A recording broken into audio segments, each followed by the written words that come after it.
N1 televiziji, trudbenica u novinarstvu više od 25 godina. Prije svega htjela bih zahvaliti Pavlici Bajsić koja nas je udomila ovdje u Centru za mlade i kulturu, kako se formalno zove Ribnjak. Danas je Dan grada Zagreba i kažu da je današnji dan, obzirom na 150. obljetnicu Zagorkina rođenja, posvećen upravo Zagorki i meni je drago da je stvari jedini event, kako se to lijepo kaže, posvećen Zagorki u gradu Zagrebu danas ovaj naš event i iznimno sam ponosna i sretna što sa mnom ovdje gore sjede fenomenalne žene i fenomenalne novinarke, a i ovdje dole sjede fenomenalne žene, novinarke, ali ne samo novinarke, nego radnice u raznoraznim društveno korisnim djelatnostima. Hvala puno. Sanja Modrić,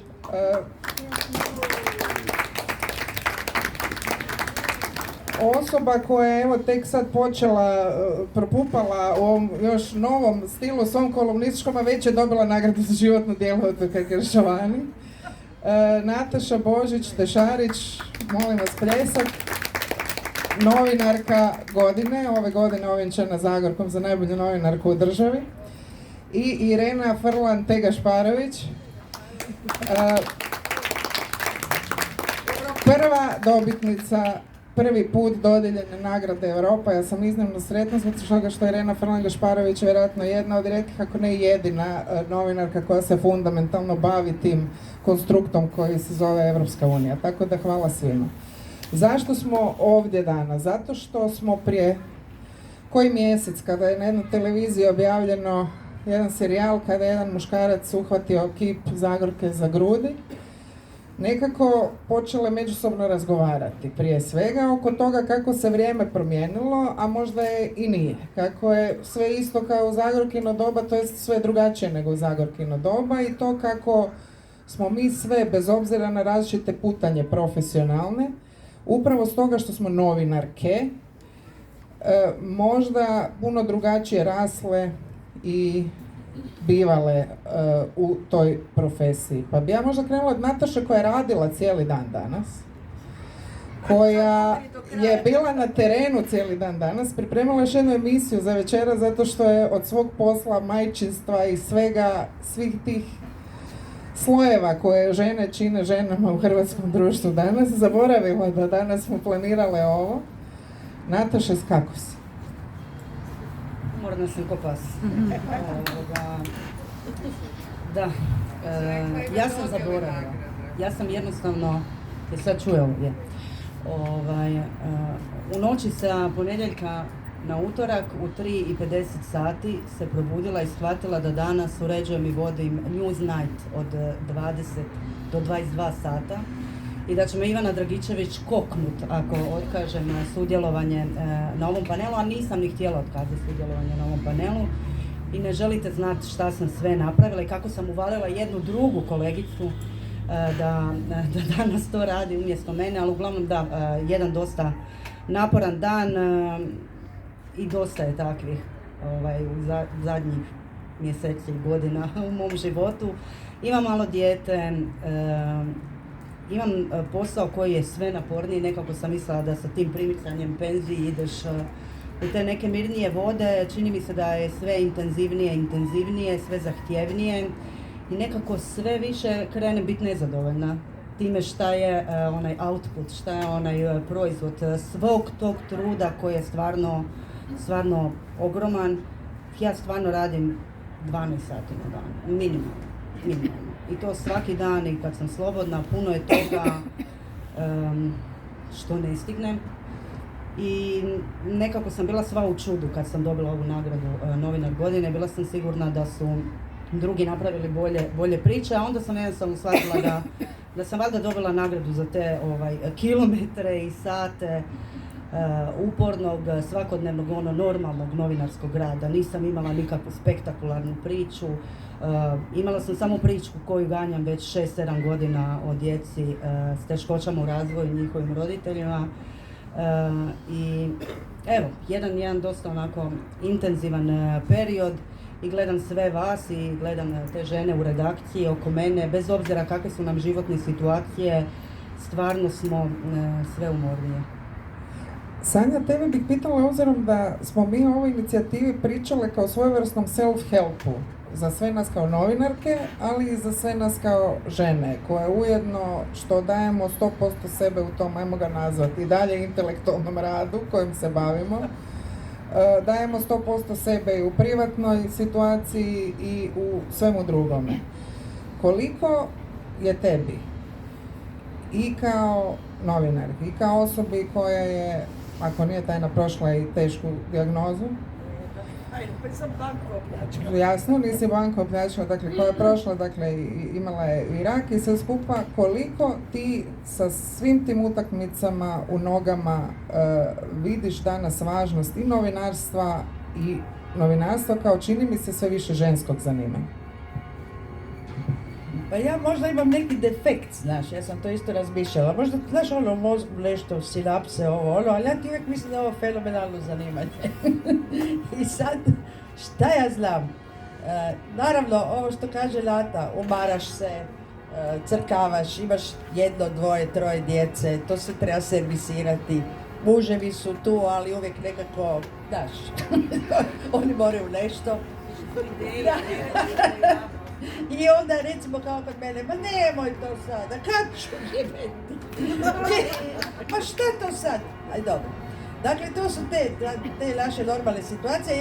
Ja sad ne bih htjela stvarno da ispadne da ja mistificiram novinarstvo. Ja sam sigurna da žene liječnice, sutkinje, pekarice, nemam pojma. Dakle, žene koje se bave bilo kojim drugim zanimanjem imaju slične probleme kao i mi. Dakle, svako je sklon reći, moj posao je najvažniji, najzahtjevniji, najteži. Ma nije. I drugi poslovi su isto teški i od žena traže da se maksimalno daju i predaju, koje su naravno ambiciozne, a mi to jesmo izgleda. I nekako se tako prolazi kroz taj život. Ali ovaj posao to je lijep posao. Znaš, mislim, šta ja znam. Ja teško bih razumjela bilo koga iz bilo kojeg drugog zanimanja, a to čujemo često, koji kaže da jedno čeka da ide u penziju. Mislim, ne znam, zašto nisi nešto drugo izabrao, znaš? Ja jesam formalno u penziji, pa sam opet nastavila raditi, zato što volim taj posao, mislim da je to dobar posao. I evo, nema tu nikakve velike pameti, znaš. To ti je, guraš kroz život, pokušavaš biti dobar, što bolji. Naravno, nemaš vremena za sve to uvijek. Ja sam recimo često puta nezadovoljna sa onim kako sam odradila, ali ja moram u toku jednog jutra to odraditi i predati. Da imam 7 dana, bilo bi drugčije. Dakle, kontekst je takav, tako se radi, to je naš posao.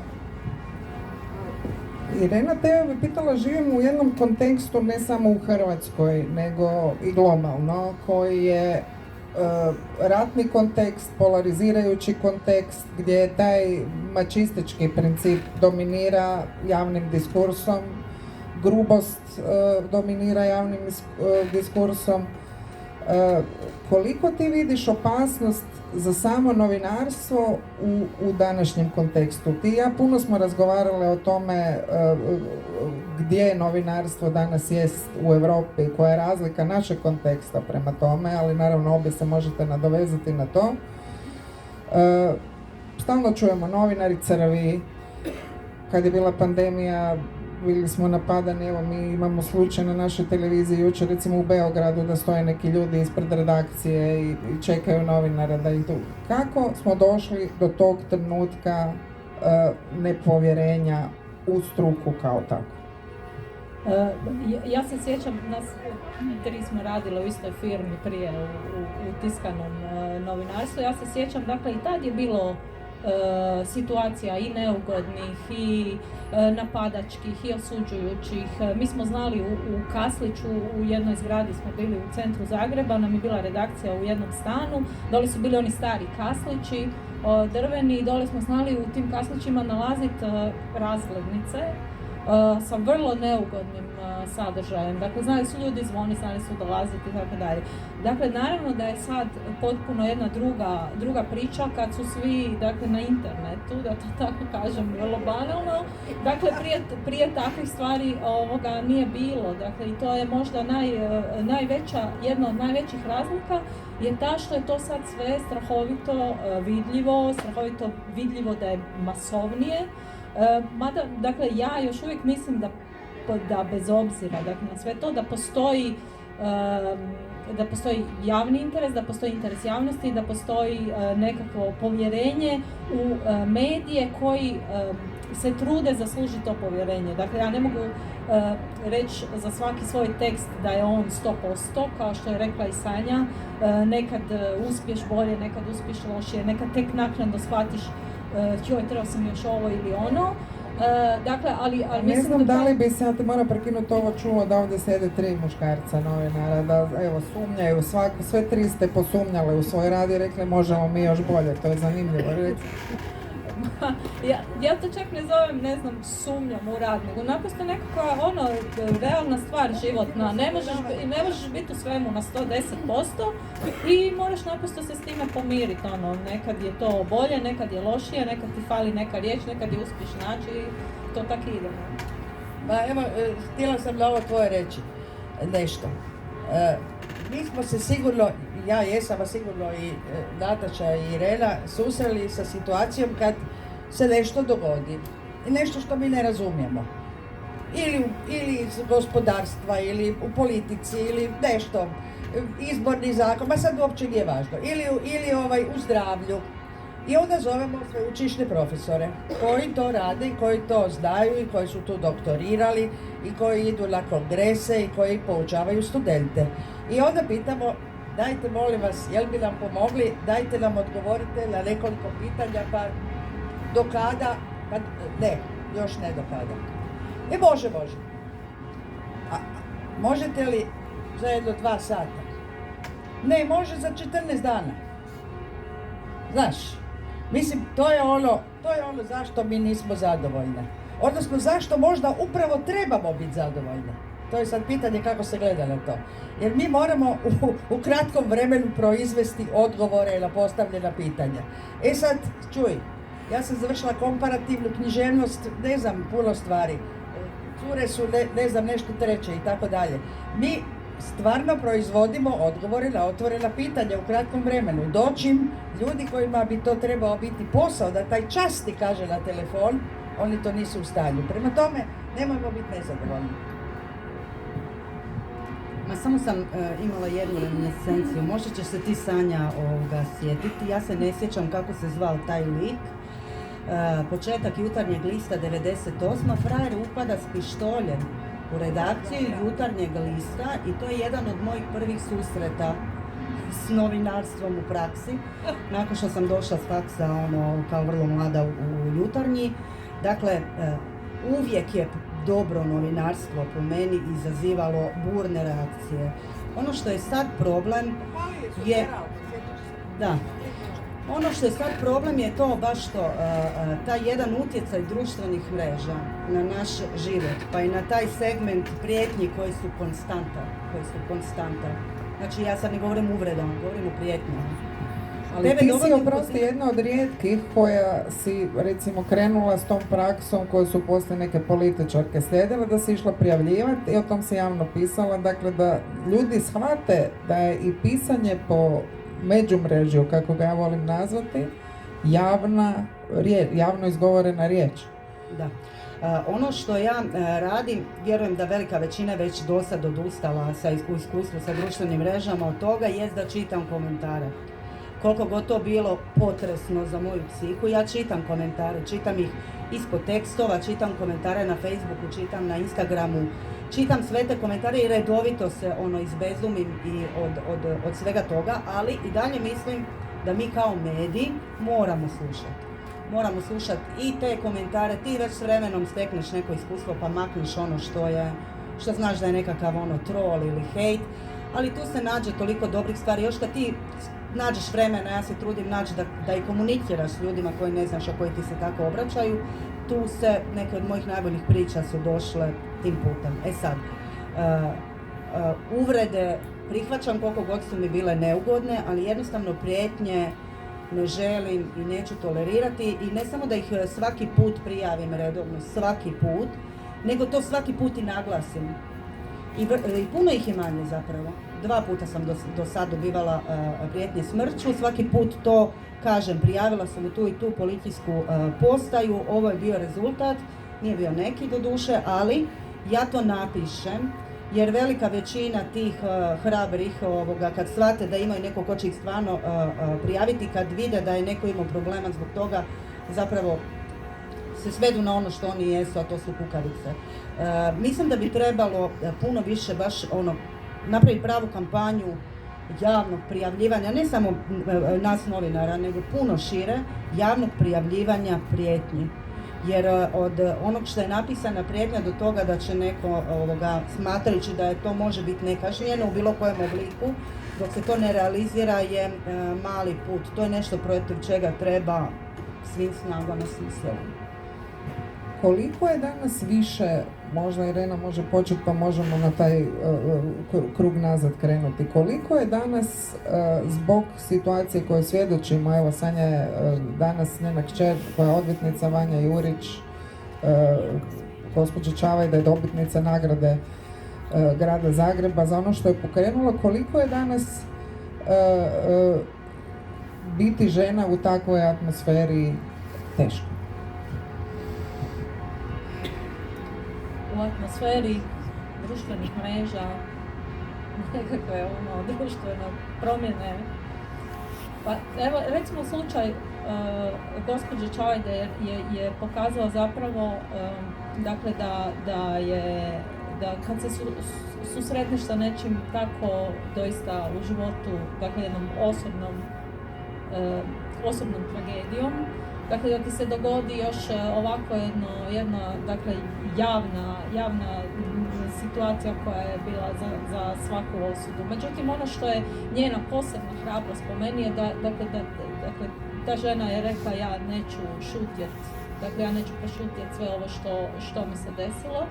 I mislim da je to užasno važno, dakle i ovo što je, dakle u tom kontekstu ovo što je Nataša govorila, dakle neke stvari koje se događaju, bilo bi možda jednostavnije prešutjeti, prijeći preko toga, ne se sukobljavati, dakle reći ok, proći će, nije to sad nešto i tako dalje, ali mislim da je užasno važno da se o svim tim stvarima govori, da se govori javno, da se govori koliko možeš hrabro, dakle ja doista ne očekujem da je svatko od nas jednako hrabar.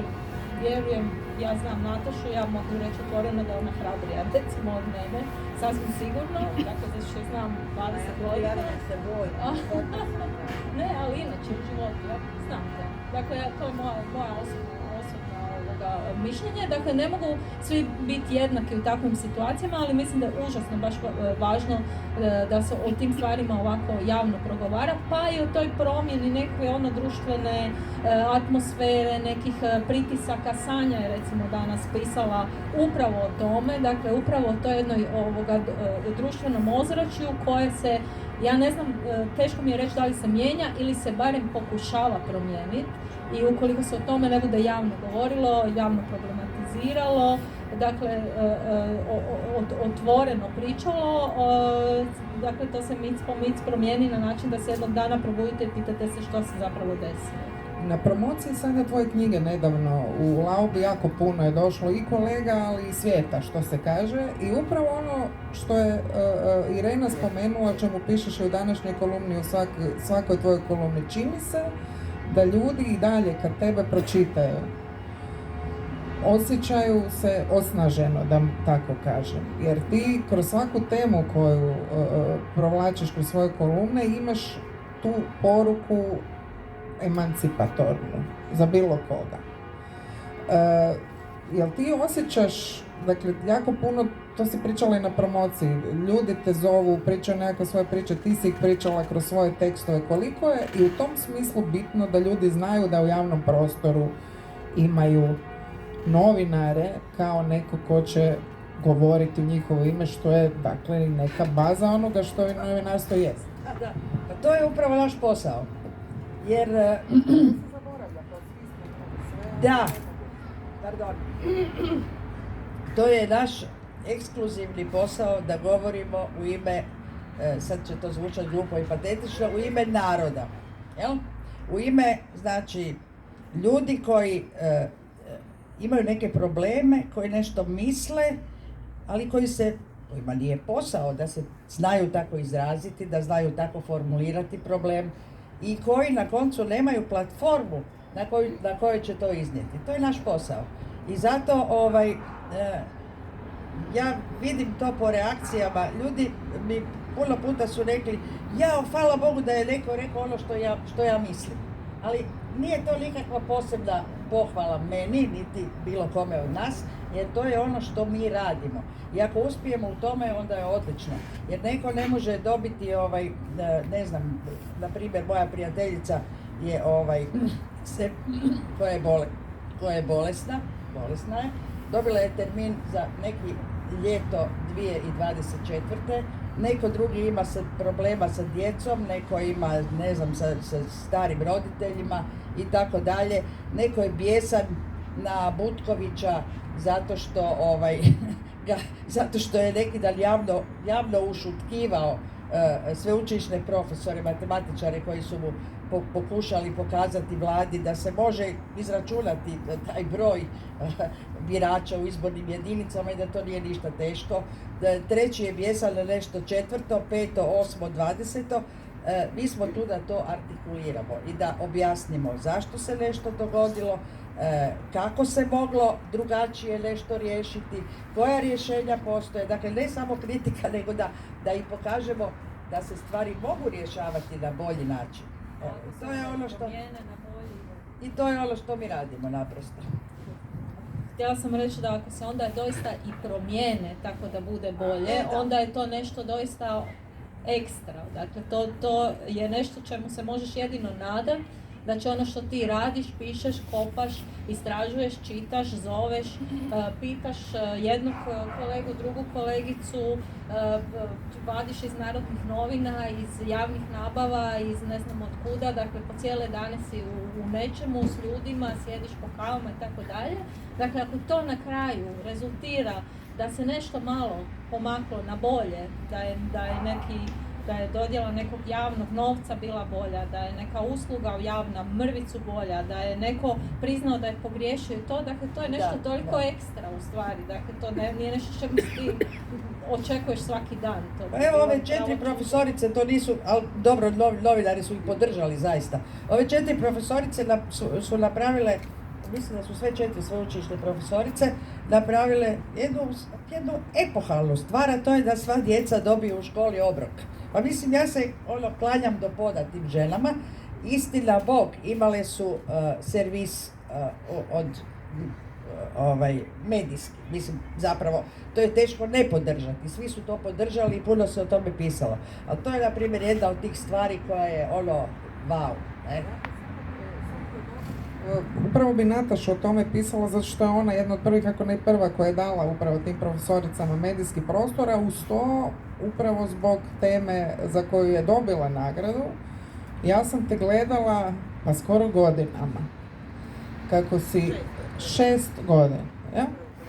6 godina si išla od ministra do ministra i postavljala si isto pitanje. Ljudi možda to ne znaju, dakle, postoji ova cijela druga tema o kojoj ćemo pričati malo kasnije, pravog istraživačkog novinarstva kojeg je sve manje, ali ta jedna banalna situacija, u stvari postavljena pitanja samo i dobivanja odgovora, o čemu je Irena govorila, i postavljanja pred ljude koji su na vlasti našim glasovima logičnih rješenja, što je Sanja rekla, nečeg što je moguće, kao što si ti dovela u nedjelju matematičara da izračunate izborne jedinice.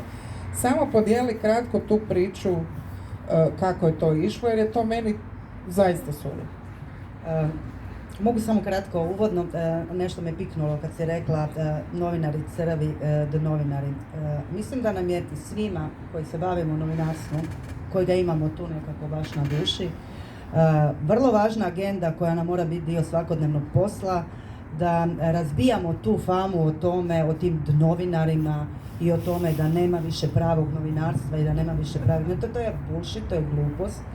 Ima i mi smo dužni reklamirati sve te pomake koji nisu nimalo mali i koji se ne bi dogodili u Hrvatskoj danas ili globalno danas, ili bi stvari bile još gore da nema novinara. Od te priče da je sada jasno prokazano da matematički logaritam u 5 minuta može izračunati ustavnu izbornu jedinicu, od priča, ne znam, i Drage Hedl i Ivana Pandžića, Andreja, mislim, od ovih koliko, 20 i nešto ministara koji su otišli iz Plenkovićeve vlade, pa mislim sve do jednog su smijenili novinare, nije se ni za jednog Andrej Plenković sjetio, ovo mi je, tu mi je radar zakazao, nije. Znači, sve do jednog novinari. I to u atmosferi koja i u načinu rada koji doista nije lagan i u kojima doista nemamo isto pod utjecajem državnih društvenih mreža, ni više to vrijeme, ni te resurse koje smo imali prije za pravo novinarstvo, ajmo reći. I sad ova priča. Dakle, potpuno nevjerojatno. Ono, paradigmatska stvar. Imate političara koji kad izgubi fotelju, 6 mjeseci plus 6 mjeseci prima naknadu za duševne boli, da se snađe, da udahne. Imate majku njegovateljicu koja godinama njeguje teško bolesno dijete koje bez nje ne može živjeti. Kad to dijete umre, ona je dužna u roku od 3 dana javiti se na burzu, gdje onda gubi naknadu i počinje dobivati naknadu za nezaposlenost. Znači, 6 godina, 4 ministra. Nebrojeno puta sam postavljala pisanim putem pitanja, samo jedan ministar mi je htio doći oko toga uopće u emisiju i svima drugima ovako. Ne, oni su jednostavno u oči govorili da je to normalno, da je to normalno. I znači, tek nakon 6 godina zapravo ta stvar onda dolazi pred Sabor, na fokus politike i gdje se onda događa taj sramotni petak u kojem vladajući političari odbijaju prijedlog i pred očima te djece i tih roditelja. I tu se događa taj ajmo reći, breaking point, da se to okreće priča. Još uvijek, samo da znate, taj zakonski prijedlog od strane vladajućih kojih je obećan nije na svjetlu dana. Ja poučena ovim iskustvom ne vjerujem dok ne vidim i to je to. Kad govorimo o drugoj vrsti priča, to su priče koje su vezane za naš kontekst. Evo, sad 1.7. ćemo slaviti 10 godina od članstva u Europskoj uniji.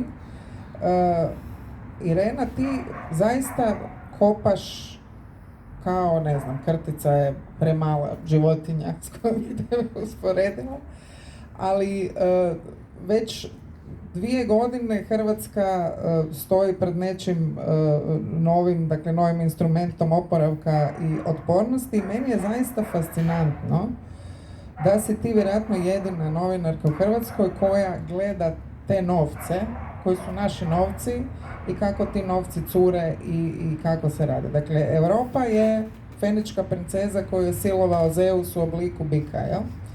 I mi živimo na kontinentu nazvanoj po silovanoj princezi. Koliko je tebi, da tako kažem, uopće danas, neću upotrijebiti reći frustrirajuće, ali jel se osjećaš ponekad kao onaj hrčak u kolutu, obzirom da, evo, ti premijer Plenković jedini gurate tu Europu, niko od nas, malo se šalim naravno, ali jako mi je to bitno da danas kažeš, jer je dan grada Zagreba i bitno mi je da taj femininum Europe u sebi možda mi svi osvijestimo napokon nakon ovih 10 godina. Ja se stvarno osjećam svaki dan ko hrčak, ali je poanta u tome da ja ujutro kad se dignem jedva čekam skočit na taj kotač kuš i onda opet nešto, ko zna šta će biti sad taj dan, šta ima novoga. Ono što je meni, dakle, kod ovog plana oporavka koji si ti spomenula, koji je donesen zbog pandemije i tako dalje, koji treba vratiti gospodarstva i društva, učiniti ih otpornim, još uvijek treba, na neke nove globalne krize. Ono što je meni fascinantno je, dakle, da je to 1200, čini mi se 73 detaljno ispisane stranice o nevjerojatnim reformama koje vlada planira provesti u Hrvatskoj. Dakle, apsolutno sve se mijenja. Mijenja se zdravstvo, mijenja se školstvo, mijenjaju se vrtići, mijenjaju se željeznice, mijenjaju se sve se mijenja. Nitko o tome nije razgovarao prije nego što smo mi to dobili kao reformski plan. Meni je to čudesno. Dakle, u Saboru, ako se sjećate, premijer govorio svom savjetniku da pokaže onaj bucmasti papir tamo da bi dokazao da taj dokument postoji. Dakle, saborski zastupnici su dobili sažetak nacrta prijedloga nacionalnog plana. Ja, dakle, uopće ne znam koja je to vrsta dokumenta, dakle, nešto što je bio prijedlog, ovo je nacrt, ovo je još sažetak. 80 stranica iz kojih ništa vam nije jasno. Dakle, piše da će, biti ostvaren napredak u digitalizaciji javnih usluga. Ok, super, šta, kojih, gdje, kako, šta. Dakle, nitko nije o tome razgovarao i sad se zapravo dešava jedan, ja to tako vidim, dakle, mali džepovi otpora na terenu prema onome što vlada je dogovorila unaprijed sa Bruxellesom. I ja nisam sigurna kako će to završiti, ne vjerujem sad da će to završiti baš nekom eksplozijom i propasti cijele te priče. Međutim, meni je to nevjerojatno, dakle, da smo mi dobili praktički najveći reformski program vlade, a da o njemu nije bilo nikakve suštinske rasprave prije nego što je donesen. Nema ni sad. Ali nema, kažem, to ni sada, jer moram još na tebe jednom, jer mislim da je to užasno važno, jer nas dvije o tome stalno pričamo i čudimo se. Dakle, pjesnici su čuđenje u svijetu, pjesnikinje još više. Ali lova ne dolazi, dakle, da to objasniš, taj princip u stvari... Novac dolazi u smislu rata, dakle, novac je, došle su 2 rate i predujam, sjelo je 2,2 milijarde eura u proračun i onda se novac raspodjeljuje dalje, ovisno o tome koji projekt je završio, u kojoj fazi realizacije i tako dalje. Dakle, ne ovisi, uplata konkretno ne ovisi o projektu, kao što je slučaj sa klasičnim EU fondovima, dakle da ti dobiješ novac, za prugu, i onda kad ti završiš prugu dobiješ novac iz EU fonda za tu prugu. Ovdje nije tako, nego imaš popis reformi koje mora država odraditi da bi bile uplate tih rata. I onda se iz tih rata dalje raspoređuje ovisno o tome gdje ti je projekt. Dakle, popis reformi za prve 2 rate je bio papirnati. Dakle, trebalo je kupiti, doslovno, evo to piše, okupili su 8 računala za, čini mi se, neku pravosudnu instituciju, donijeli su strategiju razvoja cestovnog prometa, strategiju, nacionalni plan razvoja zdravstva, dakle to su sve papirnate stvari. Mi smo naravno za te papirnate stvari dobili prve 2 rate. Šta će biti dalje? To mene interesira. Dakle, kad bude doista trebalo provesti nešto od svega toga. Dakle, kad benchmark bude, kad neko u Europi bude pitao, ok, ali šta sad s tim nacionalnim planom razvoja zdravstva? Jesu li smanjene liste čekanja? Imate li liječnika? Ko će vas liječiti? Imate li dovoljno specijalista? Ko je vlasnik? Kako su uređene bolnice? Kako se obavlja javna nabava u bolnicama? Kad imaš rak. Prijave kad imaš rak, ili recimo što je užasno zanimljivo što mi nismo razgovarali, a isto se ticalo nas kao majki, recimo, a to je da su djeca u pandemiji 2 godine bili online ili nisu bili nigdje, pa su recimo neke države programirale tu nadoknadu jer su projicirale koliko će za tržište rada te 2 godine pauze u stvari imati. Pričamo... Ja sam isto to programirala, pa onda odrađujemo. Pa onda odrađujemo mi individualno, privatno u kući, a niko nam taj neplaćeni rad, da ne govorimo o pitanjima skrbi, nove ekonomije, srebrne ekonomije, demografskog starenja stanovništva itd.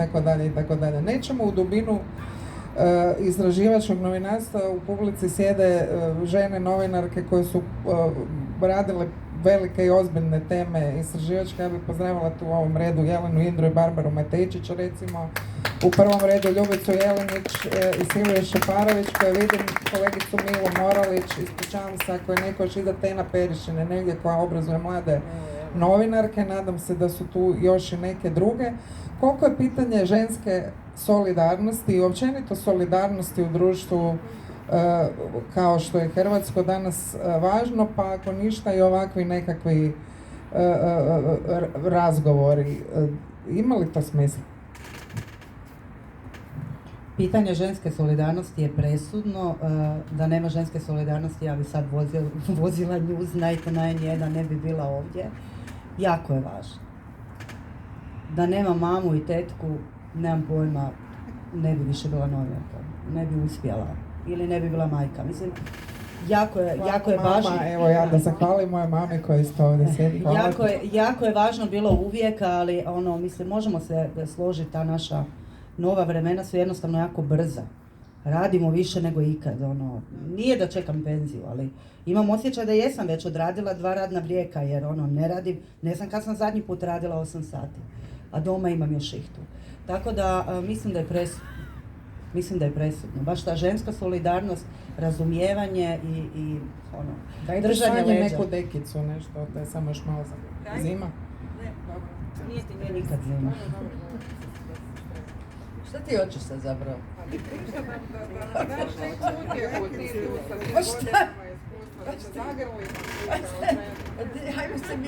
Ajmo se mi svi grlit, ali nema ti tu.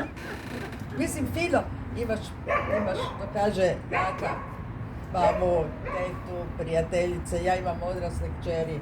To je veliki, znaš, veliki bonding, to je jako važno. Imam 2 unuke, ja imam samo cure u kući. Imam 2 kćeri i 2 unuke.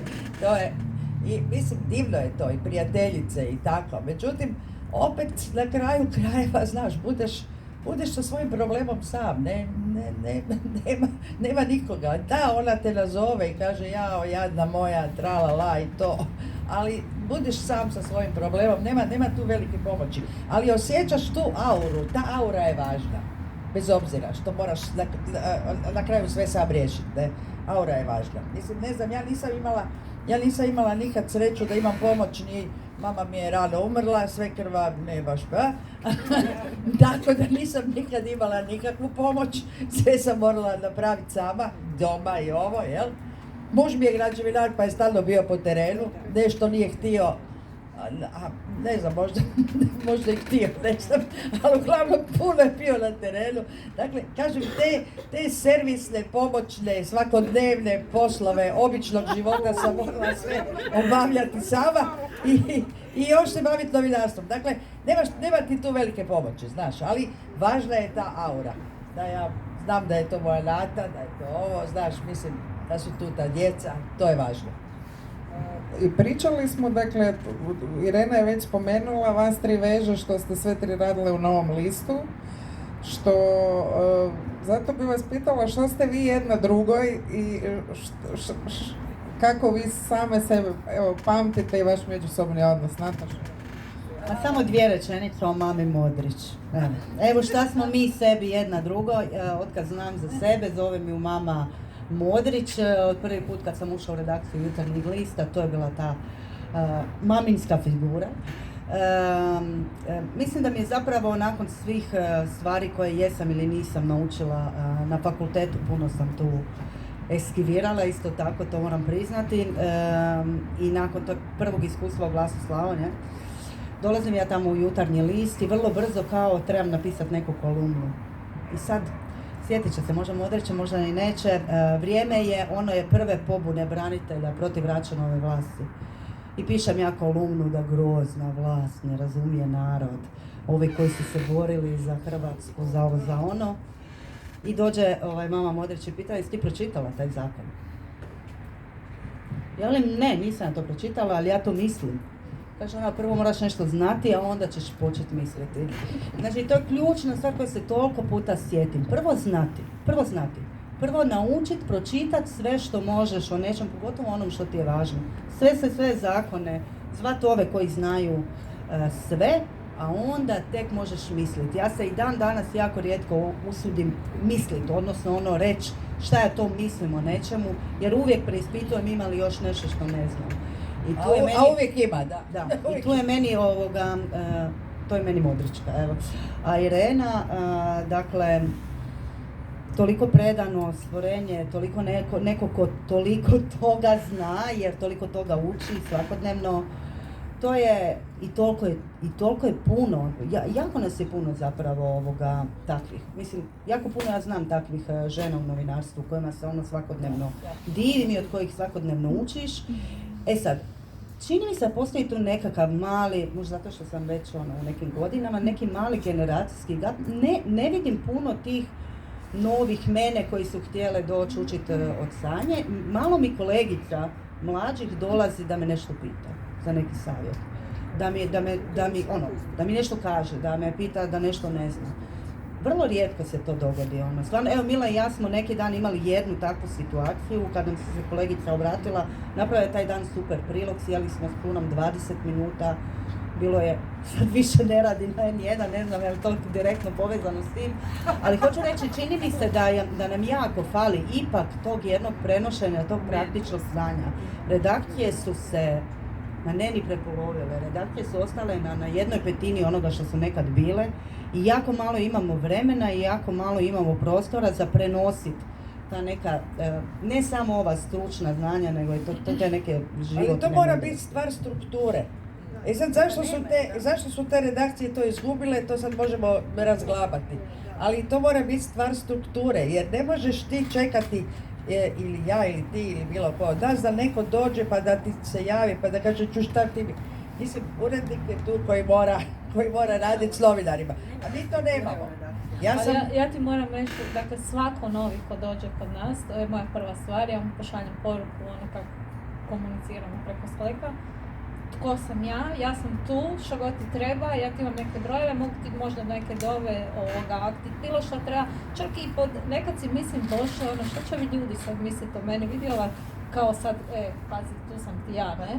Dakle, ne želim ispast tako, ali naprosto ja se strašno dobro sjećam kad sam ja došla u Novi list, to je bio moj prvi pravi posao, dakle ja sam došla tamo, ja sam došla, ja sam došla tamo, dakle ništa ne, opće, dakle znaš, imaš neko opće znanje, nekakvu razinu, pa i informiran si u smislu isto nekakvog normalne razine, ali u stvari uopće ne znaš kako stvari funkcioniraju, koga treba zvati, kako se ostalom postavlja pitanje.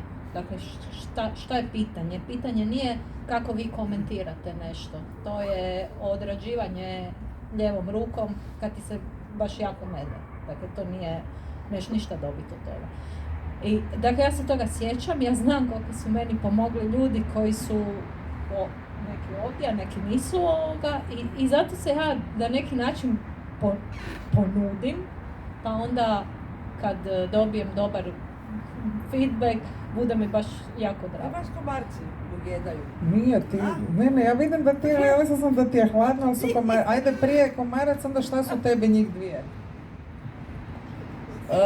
Nataša je dijete iz moje, to smo zvali dječja soba u Jutarnjem listu, gdje sam ja bila urednica, a oni su zaposlili jednu gomilu kad je Jutarnji kretao, znači 98. godine, jednu gomilu mladih ljudi koji su ili bili pri kraju fakulteta ili su taman završili i naravno došli su, pali su s banane u sve to skupa. I ja sam radila s njima svaki dan i to